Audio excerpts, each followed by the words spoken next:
2 ലക്ഷം രൂപ വില പറഞ്ഞിട്ടും കച്ചവടക്കാരൻ പറഞ്ഞു ഞാൻ ഈ ചെരുപ്പ് വിൽക്കുന്നില്ല എന്ന്. അമിത്ഷായ്ക്കെതിരെ പറഞ്ഞു എന്ന പേരിൽ മാനനഷ്ടക്കേസിൽ കോടതിയിലേക്ക് പോകുന്നതിനിടെ രാഹുൽ തുന്നിയ ചെരുപ്പിനാണിന്ന് ആളുകൾ 2 ലക്ഷം വരെ വില പറയുന്നത്.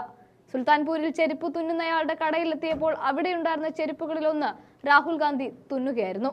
ജൂലൈ 26-നായിരുന്നു രാഹുൽ കടയിലെത്തിയത്. തുടർന്ന് ഈ ചെരുപ്പിന് ആളുകൾ 2 ലക്ഷം രൂപ വരെ വില പറഞ്ഞുവെങ്കിലും താൻ വിൽക്കാൻ തയ്യാറായില്ല എന്നാണ് വ്യാപാരി രാംചേത് പറയുന്നത്. പോകുന്ന വഴിക്ക് കടയിൽ കയറി ചെരുപ്പ് തുന്നി വിൽക്കുന്ന കച്ചവടക്കാരനെ കൂടി കേട്ട രാഹുൽ തൊട്ടു പിറ്റേ ദിവസം തന്നെ ചെരുപ്പ് തുന്നാനായി ഒരു ഇലക്ട്രോണിക് യന്ത്രം കൂടി കച്ചവടക്കാരൻ വാങ്ങിയും നൽകി. ഇതോടെ പ്രദേശത്ത് കടക്കാരൻ പ്രശസ്തനായി എന്നുള്ളതാണ്. തുടർന്ന് കഴിഞ്ഞ ദിവസം ഒരാൾ കടയിലെത്തി 1 ലക്ഷം രൂപ തരാമെന്ന് പറഞ്ഞു. എന്നാൽ ചെരുപ്പ് കൊടുക്കാൻ താൻ തയ്യാറല്ല.